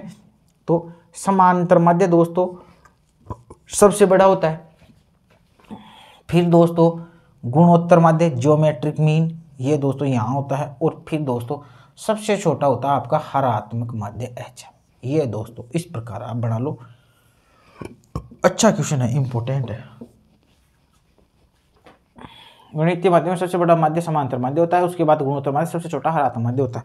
अब दोस्तों अपन देखेंगे कैसे होता है। अपन देखो क्यों कैसे वाले प्रश्न तो अपन ज़्यादा करते हैं, ये अपना लॉजिक होता है। तो दोस्तों अपन एक संख्या ले लेते हैं 2 4 8। तो अब लिख लेते हैं 2 4 8 का समांतर माध्य GM और HM ज्ञात करो। दोस्तों सॉल्यूशन करो। सॉल्यूशन में देखो दो, भाई ये तो समझ में आ गया ना, कुछ ज़्यादा हार्ड नहीं है। समांतर माध्य सबसे बड़ा होता है, गुणोत्तर माध्य बीच का सबसे छोटा ये होता है ना। गणितीय माध्य अपन संबंध निकाल रहे हैं। और कैसे होता है दोस्तों, अगर भाई कोई श्रृंखला आ गई, भाई 2 4 8 इसका समांतर माध्य निकालो, इसका गुणोत्तर माध्य निकालो, इसका हरात्मक माध्य निकालो। तो दोस्तों कैसे निकालते हैं? तो समांतर माध्य तो दोस्तों आपको पता है कैसे निकालते हैं समांतर माध्य। इनको जोड़ दो, 2 + 4 + 8 और जितने पद है उनका भाग दे दो, 3 का भाग दे दो, कर लेंगे सर। गुणोत्तर माध्य दोस्तों आप कैसे निकालेंगे? जितने पद है 2 4 8 इनको गुणा कर दो, 2 4 8 और इसके अंडर रूट लगा लो। टुकड़े 3 3 के बनाने हैं दोस्तों, ठीक है। बच गया दोस्तों आपका हरात्मक माध्य। कैसे निकालते हैं दोस्तों हरात्मक माध्य? पद कितने हैं दोस्तों? आप हो गए सर पद तो 3 है, कोई बात 3 है, इनका व्यक्तिक्रम कर दो, 1/2 + 1/4 + 1/8 कर दोगे। अब दोस्तों इसको करो समांतर माध्य हल करो। 4 2 8 4 12 2 14/3, 3 चौक 12, 13 14 20, 3 छिंग 18, 20 3 छिंग 18, 4.66 आ गया। ये कैसे कितना आएगा दोस्तों? करो, आपको मैं बता देता हूँ टुकड़े करके इसके, आराम से आपकी अच्छी से समझ में आ जाएगा। 2 × 4 को क्या लिख सकता हूँ? 2 दूनी 4। 8 को क्या लिख सकता हूँ? 2 दूनी 4 दूनी 8। दोस्तों कितना था? 3। इसका मतलब 3 3 के टुकड़े निकालो, एक टुकड़ा ये और एक टुकड़ा ये। तो एक टुकड़ा 2 यहाँ से आ गया, एक टुकड़ा 2 यहाँ से आ गया, तो 2 और 2 4। तो दोस्तों इसका 4 क्या आया है पता है क्या आपको? भाई साहब 4 गुणोत्तर माध्य आया है। वापिस लिख लो यहाँ पर, ये समांतर माध्य इसका कितना आ गया दोस्तों? 4.66। इसका दोस्तों गुणोत्तर माध्य कितना आ गया? 4 ही आया ना केवल, हाँ 4 है। अब दोस्तों अपना बच गया HM। ये कैसे निकालते हैं दोस्तों? अपने पास संख्या क्या थी मैं आपको यहाँ बता देता हूँ, समझा देता हूँ अच्छी तरह से। जल्दीबाजी करने से कुछ नहीं होने वाला है, काम तो काम के हिसाब से होना है, ये तो समझ लिया मैं। 3 1/2 + 1/4 + 1 संख्या दोस्तों आपके पास 2 4 8 थी, इनका मेरे को हरात्मक माध्य निकालना था। तो संख्या मैंने 3 लिख दी, बटा इनका व्यक्तिक्रम कर दिया, उल्टा कर दिया, 1/2 1/4 1/8। अब दोस्तों अपने इसको हल करते हैं। दोस्तों इस 3 को तो आप भूल जाओ, या 3 को ऐसे लिख लो, चलो 3 को यहाँ लिख लो, 3 बटे, दोस्तों इनको हल करो, 1/2 1/4 1/8। दोस्तों हल करना आपको आता होगा। इसका लस लेते हैं दोस्तों 8। 8 में 2 का भाग देते हैं, कितनी बार जाता है? 4 बार। 4 को 1 से गुणा किया 4, प्लस 4 का भाग 8 में दिया 2 आया, 2 को 1 से गुणा करो 2, प्लस 8 का भाग 8 में 2 कितनी बार गया? 1 बार। 1 को 1 से गुणा करो 1, तो कितना आ गया दोस्तों? 4 2 6, 6 और 1 7/8 आ गया दोस्तों। तो दोस्तों आपके पास क्या आ गया? 7/8। ये दोस्तों ये आपके पास निकल के आ गया। दोस्तों क्या हो रहा है? 3 में भाग किसका लग रहा है? 7/8 का। तो दोस्तों आप इसको ये भी लिख सकते हो कि 3 में भाग लग रहा है 7/8 का। दोस्तों भाग कभी हल नहीं होता है, तो भाग को गुणा में कर दो और संख्या दोस्तों ये कर दो आप 8/7। दोस्तों अब निकल के आया मेरे पास 8 × 3 = 24/7। अब मैं इसमें भाग दूँ, 7 × 3 = 21, 22 23 24, 3 बच गए, 30 हो गए, 7 चौक 28। तो दोस्तों मेरे पास हरात्मक माध्य निकल के आता है 3.4। क्या मेरी बात ये सही थी क्या दोस्तों समांतर माध्य 4.66 सबसे बड़ा है? आपको से बिल्कुल बड़ा है। क्या हरात्मक माध्य इन तीनों में 3.4 सबसे छोटा है? आपको से बिल्कुल छोटा है। और गुणोत्तर माध्य बीच में, बिल्कुल बीच में। जो मैं लैंग्वेज लिखाता हूँ उसका लॉजिक लाता हूँ, वो रटा रटाया काम अपने नहीं है दोस्तों। अपन बेसिक लाते हैं, बेसिक के साथ कंसेप्ट भी लाते हैं। यदि दोस्तों यदि आपके ये क्वेश्चन एग्जाम में आ जाए तो रटने की कोई आवश्यकता नहीं है, आप वहाँ मन से कोई भी उदाहरण ले सकते हैं, उसका समांतर माध्य ज्ञात कर लो, आराम से हो जाएगा। शर्त यही है कि आपको संख्या ऐसी लेना दोस्तों जिसका गुणोत्तर माध्य आराम से निकल जाए। ऐसा नहीं वहाँ आप ऐसे ले लो 1, 2 और 3 इसका गुणोत्तर माध्य, अब यहाँ मुश्किल हो जाएगी क्योंकि 3 और 2 को छक्का दोस्तों आपको गुणोत्तर माध्य निकलना मुश्किल हो जाएगा, थोड़ा हार्ड पड़ेगा। तो आप ऐसी संख्या ही लेना जिसका गुणोत्तर माध्य निकल जाए। गुणोत्तर माध्य 3 संख्या है तो दोस्तों आप ऐसे लेना जिसकी क्यूब हो सके। जैसे 3 की क्यूब कितनी होती है दोस्तों? 27 होती है। 4 की कितनी होती है? 64 होती है। 5 की 125 होती है। 6 की 216 होती है। 7 की 249 जो भी होती है दोस्तों। इस प्रकार आप इनके लेना आपको चाहिए। यहाँ तक दोस्तों आप मेरा एक संबंध समझ गए होंगे। इसके बाद दोस्तों अपन आगे बढ़ते हैं। मैंने बहुत अच्छी तरह से समझा। अब दोस्तों मैं आगे बढ़ता हूँ। एक संबंध मैंने बता दिया, अब एग्जाम में आ जाए तो गलत मत कर देना भाइयों, क्योंकि मेरा वीडियो यहीं रहने वाले हैं, मेरे स्क्रीनशॉट भी यहीं रहने वाले हैं। एग्ज़ाम आएगी मैं मेरे स्क्रीनशॉट डालूंगा भाई, ये क्वेश्चन अपने यहाँ से सारा मैटर आ गया है। तो आप अपनी तैयारी कर ले, विश्वास तो के मैटर के चक्कर में फालतू न पड़े। वो फट लेर ये पर्याप्त है क्या? हर और कितना पढ़ना चाहिए? जो मैंने पढ़ा दिया वो पर्याप्त है दोस्तों, ये आएगा सारा एग्जाम में। अब नहीं विश्वास हो वो अलग बात रहे भाई, पेपर देख लो ना यार पहले के, न इतने साल का इतिहास देख लो। नहीं देखोगे तो देख लेना, आ जाएगा थोड़े दिन बाद में रिजल्ट। फिर कहोगे यार सर वास्तव हम पढ़ लेते तो सुख पाते, वो आपकी इच्छा है भाई। अब दोस्तों लिखो, यदि श्रेणी के सभी पद मूल्य समान हो तब, यहाँ लिखो 2 नंबर पॉइंट, यदि श्रेणी के सभी पद मूल्य समान हो तो भाई दोस्तों इस वो पद मूल्य अलग अलग थे तो अपन देख लिया कि समांतर माध्य सबसे बड़ा होता है, गुणोत्तर माध्य बीच का होता है, हरात्मक सबसे छोटा होता है। लेकिन अब देख रहे हैं कि सभी पद मूल्य समान है तो समांतर माध्य, गुणोत्तर माध्य, हरात्मक माध्य में क्या संबंध होगा? तो दोस्तों इस स्थिति में दोस्तों तीनों ही बराबर होने वाले हैं। तो लिख लो दोस्तों, और फिर क्यों होते हैं वो मैं आपको बता दूंगा। तो लिखो, इस स्थिति में दोस्तों समानांतर माध्य बराबर होगा किसके? गुणोत्तर माध्य के। समांतर माध्य इजिकल टू गुणोत्तर माध्य इजिकल टू हरात्मक माध्य। एग्जाम में प्रश्न आ जाए यदि श्रेणी के सभी पद मूल्य समान है तो समांतर माध्य गुणोत्तर माध्य में इनमें क्या संबंध होगा? तो आप कहेंगे सर इनमें तीनों में ये क्या होगा, ये तीनों बराबर होने वाले। कैसे सर? वह अपन तो बात वही आ जाती है कैसे वाली। तीनों पद समान है तो मैं एक पद ले लूँ 4 गुणा 4 इंटू 4 4 4 ले लूँ, ठीक है। समांतर माध्य निकालना है मेरे को, गुणोत्तर माध्य निकालना है और हरात्मक माध्य निकालना है, निकाल लेंगे कोई दिक्कत नहीं। समांतर माध्य कैसे होता है दोस्तों? इन तीनों का योग कर दूंगा 4 + 4 + 4 बटे 3, 4 8 4 3 12, 12 में 3 का भाग दिया तो दोस्तों समांतर माध्य 4 आ गया। गुणोत्तर माध्य कैसे निकलते हैं? 4 गुणा 4 गुणा 4, इसकी ये टोपी लगा दो, 3 एक है तो ये बाहर निकल गया, समांतर माध्य भी 4 बराबर आ गया। अब मेरे को दोस्तों इसका हरात्मक माध्य निकालना है। पद कितने? आपको सर 3 है, बटे 1/4 + 1/4 + 1/4, बिल्कुल सर आप सही पढ़ा रहे हो। फिर मैं आप ले लूँ 3, फिर दोस्तों 1/4 1/4, इनका लस यहीं ले लेता हूँ, 4 जाए, 4 में 4 का भाग दे दिया, 1 बार आएगा। फिर 1 से गुणा का 1 क्या आएगा दोस्तों? यहाँ भी 1 आ जाएगा, यहाँ भी आ जाएगा, 1 2 3। तो दोस्तों मेरे पास यहाँ क्या आ गया? 3/4। ये क्या बता रहा है? 3 का भाग दो 3/4 में। भाग कभी हल नहीं होता तो उल्टा कर दो, 4/3, 3 से 3 कट गया तो मेरे पास क्या बच गया दोस्तों? 4 बच गया। तो दोस्तों 4 4 4। तो जब दोस्तों श्रेणी के पद मूल्य समान हो तो उस स्थिति में समांतर माध्य, गुणोत्तर माध्य और हरात्मक माध्य क्या होते हैं? हमेशा बराबर होते हैं। और दोस्तों ये मैंने आपको बराबर करके बता दिए हैं, मैंने आपको व्याख्या भी बता दी है दोस्तों, ये इंपॉर्टेंट हो गया। अब दोस्तों आपको पता है कि गुणोत्तर माध्य कैसे निकालते हैं। गुणोत्तर माध्य तो दोस्तों आप सभी पता है कि कोई भी दो संख्या होती है उनका दोस्तों अपन क्या कर देते हैं? अंडर करते हैं। उसी प्रकार गुणोत्तर माध्य अपना निकलता था दोस्तों। इन तीनों में भी यदि दोस्तों अपन को गुणोत्तर माध्य निकालना हो, OR गुणोत्तर माध्य निकालना हो तो दोस्तों आप गुणोत्तर माध्य कैसे निकालेंगे? गुणोत्तर माध्य बराबर इन दोनों को दोस्तों आप क्या कर दो? अंडर में पे कर दो। ये दोस्तों इस प्रकार ये भी निकल के आ जाता है। कोई दिक्कत है क्या? अब फिर कहोगे सर आप क्यों किया भाई, प्रैक्टिकल कर लो। जब सभी पद मूल्य समान हो की बात चले, जब सभी पद मूल्य समान हो तो एक तो कंडीशन ये बनती है कि ये तीनों बराबर होते हैं। या फिर आप एक सूत्र ये लगा सकते हो, ज्योमेट्रिक मीन बराबर x bar into H M, यानी हरात्मक मध्य। दोस्तों अपन ने क्या किया, ज्योमेट्रिक मीन कितना निकाला? अरे भाई कितना निकाला? ज्योमेट्रिक मीन 4 तो निकाला, इनमें वैल्यू रख लो बराबर। समांतर माध्य कितना निकाला? 4 निकाला। और हरात्मक माध्य कितना निकाला? 4 निकाला। 2 जोड़े थे, 2 में से 1 बाहर आ जाएगा, 4 बराबर 4। इसलिए इस सूत्र की उत्पत्ति हुई विद्वानों ने, इसलिए ये सूत्र बनाया है दोस्तों। अब मत पूछना ये सूत्र क्यों बनाया।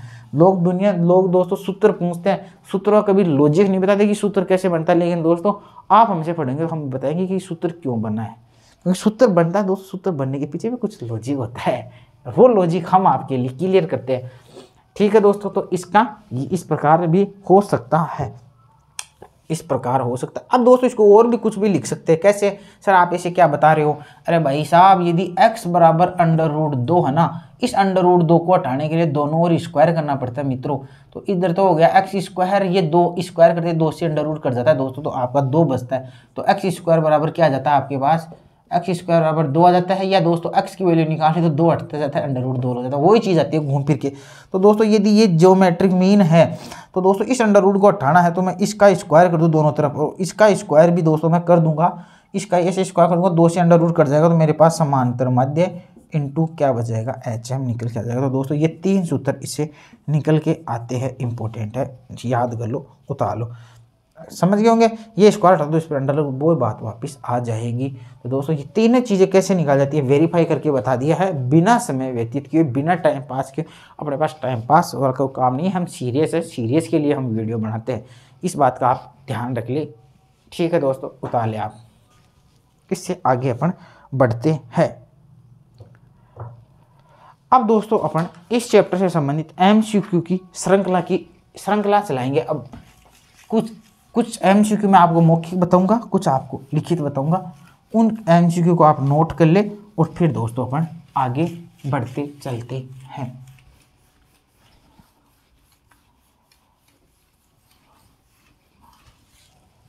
लो भाई दोस्तों लिखो, निम्न में से कौन सा संबंध सही है? क्वेश्चन लिखो, निम्न में से कौन सा संबंध सही है? क्वेश्चन लिखो, निम्न में से कौन सा संबंध, निम्न में से कौन सा संबंध सही है? ऑप्शन लिखिए दोस्तों,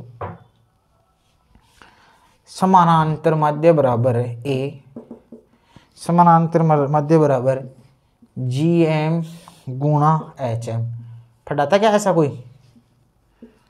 या HM बराबर ये पढ़ाता क्या? समांतर माध्य गुणा GM पढ़ाता क्या? या ये पढ़ा था क्या? ज्योमेट्रिक गुणोत्तर माध्य, ये पढ़ा होगा आपने, ये समांतर माध्य गुणा जी, समांतर माध्य गुणा HM। बोलो कौन सा सही है? इनमें कौन सा सही है? और डी लिख लो दोस्तों, डी लिख लो, नन। बताओ कौन सा है? अभी बताया था दोस्तों, 3 सिचुएशन बताई थी दोस्तों, जब में श्रेणी के मूल्य बराबर हो तो समांतर माध्य, गुणोत्तर माध्य और हरात्मक माध्य तीनों बराबर होते हैं। या मैंने ये बताया था दोस्तों, गुणोत्तर माध्य तो हमेशा आपको पता है, गुणोत्तर माध्य कैसे निकाला जाता है? √ करके निकाला जाता है। √ किसका कर दो? समांतर माध्य का, और HM का √ कर दो, इस प्रकार का दोस्तों होता है, तो वो आपके निकला था। ऐसा कोई ऑप्शन है गुणोत्तर माध्य, समांतर माध्य, ये है ना दोस्तों, तो आप किस ऑप्शन के साथ जाएंगे? आंसर सी के साथ चले जाएंगे। एकदम इजी सा क्वेश्चन था। और क्वेश्चन दोस्तों और करा देता हूँ MCQ, अच्छा आपको।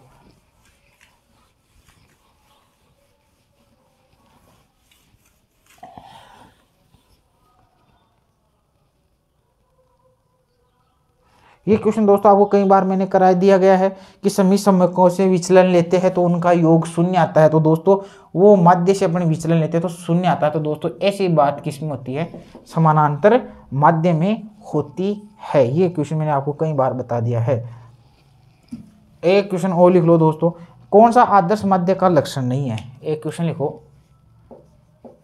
निम्न में से कौन सा, निम्नलिखित में से कौन सा निम्नलिखित में कौन सा आदर्श माध्य का लक्षण नहीं है? निम्नलिखित में से कौन सा आदर्श माध्य का लक्षण नहीं है? तो दोस्तों पहला तो है, क्या आदर्श माध्य स्थिर होते हैं? ये तो है।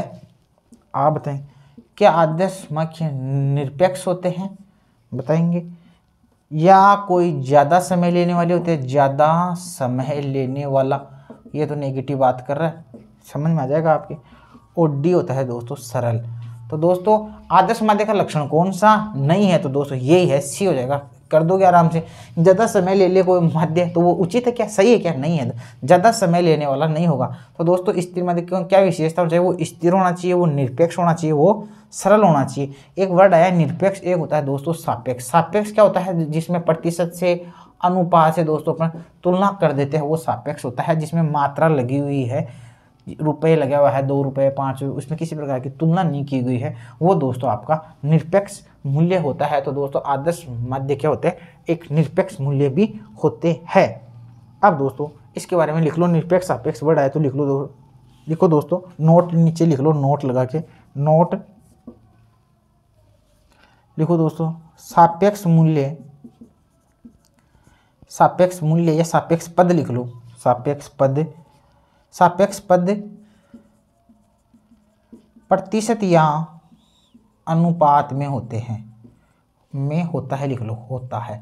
अरे सापेक्ष रिलेवेंट, तुलना करना किसी से। सापेक्ष पद प्रतिशत या दोस्तों क्या होता है? अनुपात में होता है। लिखो दोस्तों, माध्य निरपेक्ष संख्या के रूप में होना चाहिए, ये लिख लो। माध्य, माध्य निरपेक्ष, माध्य निरपेक्ष संख्या के रूप में, माध्य निरपेक्ष संख्या के रूप में होना चाहिए, निरपेक्ष संख्या के रूप में होना चाहिए। प्रतिशत या अनुपात के रूप में नहीं। लिखो नीचे ओ लिख लो, प्रतिशत या अनुपात के रूप में, प्रतिशत या अनुपात के रूप में व्यक्त किया गया मूल्य, व्यक्त किया गया मूल्य सापेक्ष मूल्य होता है। लिख लो दोस्तों, प्रतिशत या अनुपात के रूप में व्यक्त किया गया मूल्य सापेक्ष होता है। ये लो दोस्तों, एकदम अच्छी तरह से नोट्स बनवा दिए हैं आपके। नोट्स को आप दोस्तों आराम से उतार ले। मैंने लिखा माध्य निरपेक्ष संख्या के रूप में होना चाहिए, प्रतिशत या अनुपात के रूप में नहीं। प्रतिशत और अनुपात के रूप में दोस्तों कौन सा मूल्य होता है? सापेक्ष मूल्य होता है। नेक्स्ट वो लिखेंगे दोस्तों, एक क्वेश्चन में से बता देता हूँ। एक समक समूह में एक से ज्यादा बार आने वाला समंक क्या कहलाता है? एक समूह में एक से ज्यादा बार आ रही कोई संख्या बार बार रिपीट हो रही है, तो वो दोस्तों क्या होता है? बहुलक होता है। ये भी दोस्तों आपके लिए एक MCQ था। एक क्वेश्चन आ जाए दोस्तों, मैंने पहले बता दिया था।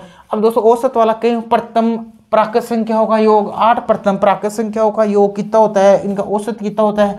शोधक संख्याओं का औसत कितना होता है? ऐसे क्वेश्चन भी दोस्तों आपको एग्जाम में देखने को मिल सकते हैं। दोस्तों मैं इसे कह दूं कि प्रथम 5 संख्याओं का योग कितना होगा? देखो दोस्तों, प्रथम 5 प्रश्न आ जाए आपके, प्रथम 5 संख्याओं का औसत ज्ञात करो। प्रथम 5 संख्याओं का औसत ज्ञात करो। दोस्तों आपके ये आ सकता है कि प्रथम 5 संख्याओं का औसत ज्ञात करो। आपके ऑप्शन ये भी आ सकता है, प्रथम 5 सम संख्याओं का औसत ज्ञात करो, प्रथम 5 विषम संख्याओं का औसत ज्ञात करो। तो कुछ नहीं है दोस्तों, औसत ज्ञात करना मैंने बता दिया, राशियों का योग बटा राशियों की संख्या। बस अंतर यही है कि आपको पता रखना है अभाज्य संख्या कौन सी होगी, सम कौन सी होगी, विषम कौन सी होगी। मैं कह दूं प्रथम 5 संख्याओं का औसत ज्ञात हो, प्रथम 5 संख्या कौन सी होगी? प्राकृतिक संख्या मान लो 5 है, कुछ मान लो 1 2 3 4 5, इनका योग कर लो। 5 4 9, 9 3 12, 2 14, 1 15, 15 संख्या 5 और 200, औसत कितना हो गया? 3। क्या जोर आ गया इसमें? प्रथम सम संख्याओं का कर लो, सम संख्या कौन सी होगी? 2 4 6 8 10 हो गई, जोड़ लो। 4 2 6 6 12 8 20 10 30, संख्या कितनी थी? 5, औसत कितना? 6। क्या जोर आ गया? प्रथम विषम संख्याओं का, वो विषम संख्या कौन कौन सी होती है? 1 3 5 7 और 9, कर लो जोर। क्या जोर आ गया? 3 और 1 4, 4 5 4 9 9 9 9 7 16 16 9 25, 25 में दे दो भाग 5 का, कितना आ गया? 5 आ गया। तो कर सकते हो, ऐसा क्वेश्चन आ जाए तो कोई छोटी छोटी बात है। अब आ जाए प्रथम प्राकृत संख्याओं का योग। देखो दोस्तों योग का, अब प्रथम n संख्या आ जाएगी तो दोस्तों योग का सूत्र क्या होता है? n गुणा n + 1/2। प्राकृत संख्याओं का योग का ये सूत्र होता है दोस्तों। कैसे निकला सर ये योग का सूत्र कैसे आया? भाई मैं कहूँ 5 संख्याओं का योग करो, 1 2 3 4 5। आपने कहा सर इनका योग आपने करके देखा था ना, 1 2 3 4 कितना आया था दोस्तों? इनका योग कितना आया था? योग बताओ मेरे को। 15 आया था। इन 15 के लिए मान लो ऐसी संख्या 1 से लेकर 100 तक हो, तो विद्वानों ने क्या किया? सूत्र बना दिया। सूत्र कैसे बना? ये बना सूत्र। एन कितना था दोस्तों? 5 थे। 5 गुणा एन, 5 + 1/2। तो दोस्तों कितना आया?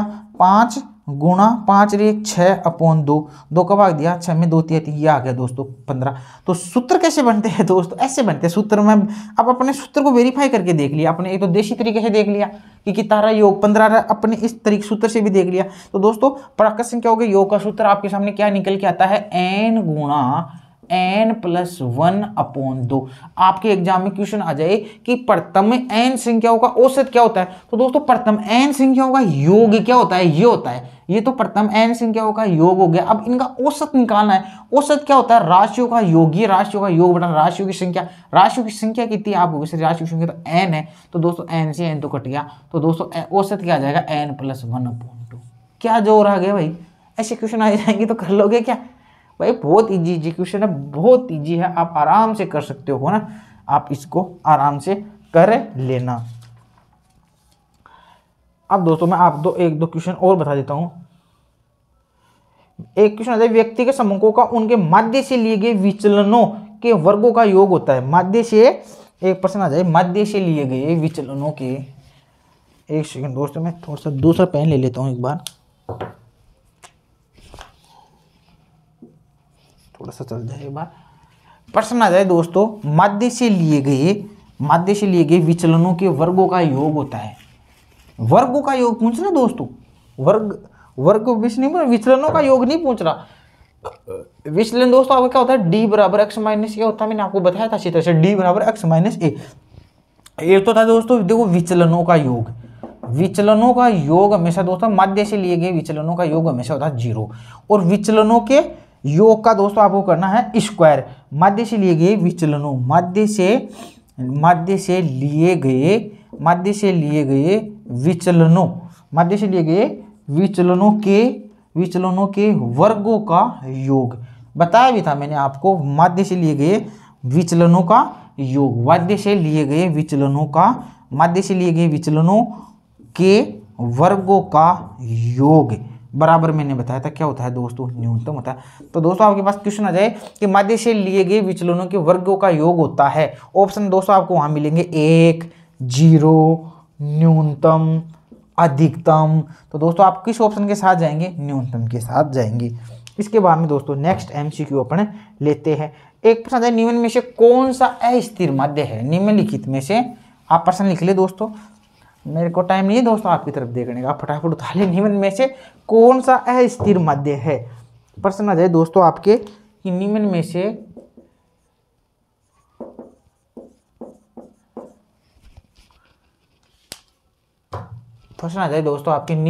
से निम्नलिखित में से कौन सा अस्थिर माध्य है? देखो मैं बोल देता हूँ, आप लिख लो, फिर मैं प्रश्न लिख ही देता हूँ लास्ट में। निम्न में कौन सा दोस्तों अस्थिर माध्य है दोस्तों?